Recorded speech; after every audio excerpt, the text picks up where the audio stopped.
Mayong udto gikan sa Solar News Channel Manila. Ako si Menchu Antigua Makapagal.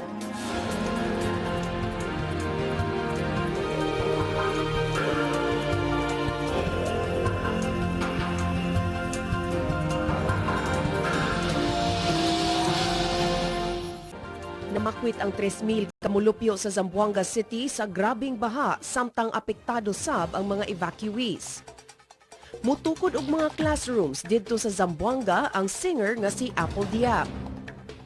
Giklaro sa Malacañang nga walay shoot to kill order alang kang Nur Miswari. Og tag-iya sa barkong nalunod sa Subo, dili mo bayad sa danyos nga gipangayo sa DENR tungod sa oil spill. Miabot sab sa 3,000 kamulupyo sa Zamboanga City na makwit tungod sa kusog nga ulan kagabii. Gidid-an una sa Coast Guard ang tanang passenger vessels ug fishing boats sa paglawi gikan sa syudad tungod sa daotang panahon. Giablihan sab karong adlaw ang public market sa syudad human sa halos usa ka bulan nga pagsira tungod sa panagsangka tali sa puwersa sa kagamhanan ug MNLF Miswari faction. Ang Crisis Management Committee mihatag na sab og go signal sa tanang eskwelahan pagbalik sa klase karong adlaw, lakip na katong nahimutang sulod sa areas of concern atol sa kagubot. Atong sayro ng mga detalye niini pinaagi ni Liza Hoxon. Liza? Yes, Menchu, matapos nga ang matinding krisis na pinagdaanan sa kamay ng mga MNLF, mahigit kumulang naman na 3,000 katao ang sumugod sa iba't ibang evacuation centers dito sa Zamboanga City. Matapos hagupitin ang lusod ng malakas na ulan at matinding hangin na nagsimula pa noong Biyernes. Base sa talaan ng CSWD, mahigit 1,000 evacuees ang galing sa Barangay Vitali. Samantalang karamihan din ay galing sa sentro ng pueblo kung saan hanggang tuhod na baha sa ilang parte dito. Kinansela na ng Coast Guard ang biyahe ng lahat ng sasakyang pandagat palabas ng Zamboanga. Bagamat binuksan ng Crisis Management Committee ang pampublikong palengke, ilang tindahan ang hindi pa rin nagbukas. Samantala, ilang kolehiyo at universidad din ang nagdesisyon na i-postpone muna ang kanilang mga klase sa kabila ng go signal na ibinigay ng City Hall na mag-umpisa na ng kanilang mga klase ngayong araw. Menchu? Daghang salamat, Liza Hoxon, reporting gikan Zamboanga City. Sa Malaybalay City sa Bukidnon, gibahaan sab sukad ni adtong Sabado ang duha ka barangay. Si Cheng Ordonez adunay detalye. Cheng?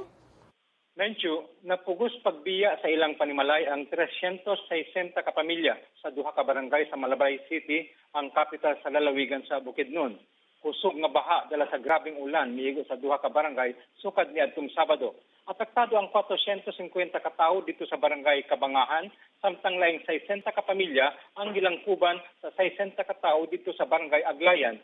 Ana sila karon sa temporaryong gipapuyo sa mga evacuation centers.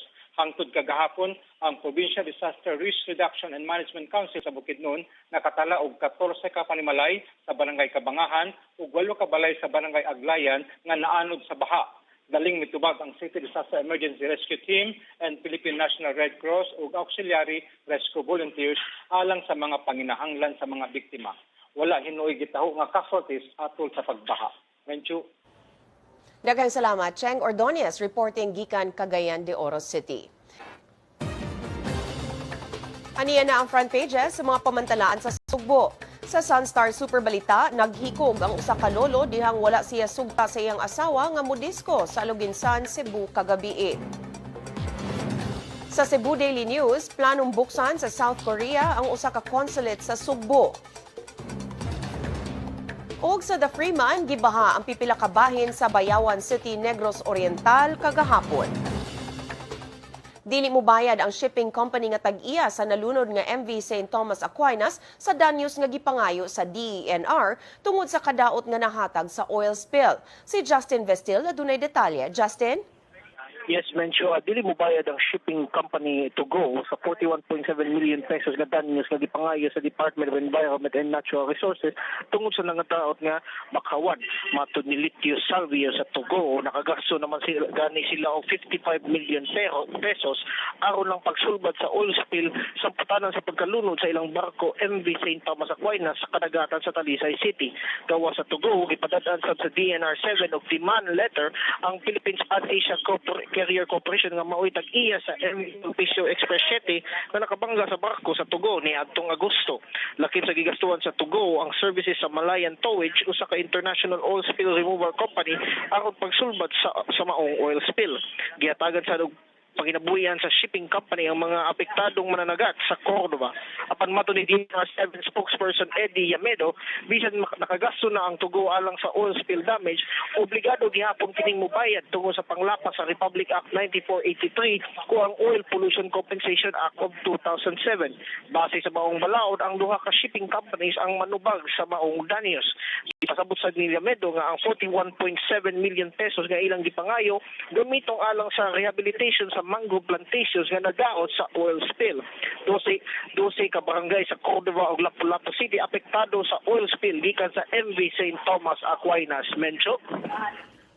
Daghang salamat, Justin Vestel, reporting gikan Cebu City.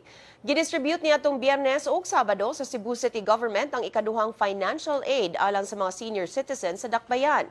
60,000 ka mga senior citizens ang nakadawat og tag 2,000 pesos nga financial assistance. Giapod-apod ang cash assistance sa tagsa-tagsa ka barangay, diin personal nga kuhaon sa mga senior citizens ang kwarta gikan sa mga disbursing officers nga gipadala sa City Hall. Una nang mihatag og 4,000 pesos nga cash assistance ang City Hall niadtong Marso ngadto sa mga senior citizens. Itunol ang nahabiling 4,000 pesos nga cash assistance sa dili pa matapos ang tuig. Gihatagan sab og 15 ka adlaw gikan karong adlaw ang mga senior citizen nga wala kakuha sa ilang financial assistance sa pagkuha ni ini gikan sa Cebu City Treasurer's Office.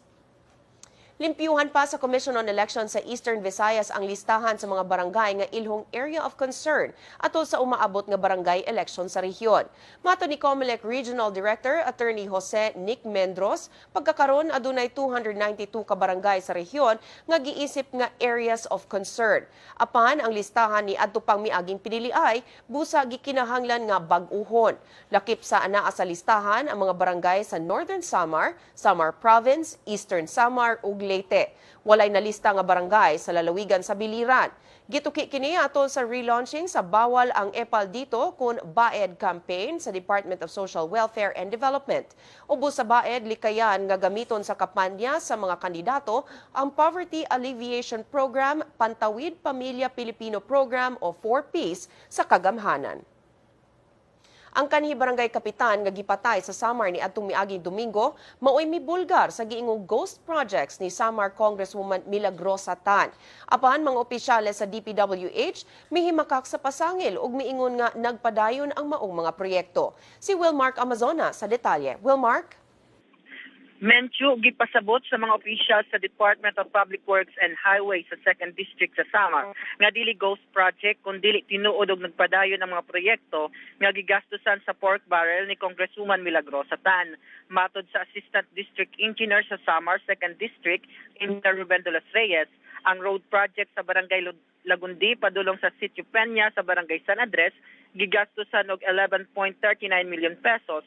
Samtang ang drainage project sa 7th Street sa downtown sa Catbalogan City nagkantidad og kapin sa 1 milyon ka pesos gikan sa PDAP ni Congresswoman Tan. Matod ni Dolas Reyes, kining duha ka proyekto duol ra sa syudad og makita sa publiko. Midugang si Dolas Reyes nga hapit na mahuman ang drainage project sa 7th Street, samtang ang Lagundi Road project naapektuhan sa dili maayong panahon hinungdan nga nalangan ang construction. Matapos unta ang 4.8 kilometer nga Barangay Lagundi Peña all-weather roads sa miaging bulan. Ang Lagundi Peña Road project ni Tan una nang gipasangil sa napatay nga si Kanhi Lagundi Barangay Chairman Filomeno Iban isip ghost project dihang ma-interview kini sa usa ka national broadsheet duha ka semana ang nilabay. Ni atong Domingo gipatay si Cabariban apan matod ni Catbalogan City Vice Mayor Art Sherwin Gabon, posibleng walay kalambingan ang kamatayon ni ini sa unang gibulgar ni ini nga ghost project ni Tan. Nasikop ni anang Domingo sa gabi ang usa sa mga suspect sa pagpatay ni Cabariban o gikihan na ni atong Lunes. Apan ang suspect Raymond Banyar nagdumili paghatag sa pamahayag samtang gibilanggo kini karon sa Catbalogan City Jail. Ang suspect na sayrang nga paryente sa kanikatbang Bariban sa 2007 barangay election kinsa napatay sab. Ang napatay nga si Kabariban usa sa mga suspect sa maong pagpatay apan wala mulampos ang kaso ni ini. Mencho. Daghang salamat, Wilmark Amazona reporting gikan Tacloban City. Sa pagbalik sa Solar News Cebuano, nakuhaan ang usa ka miyembro sa BIFF ug bomba nga gisulod sa Durian. Ang detalye sa among pagbalik.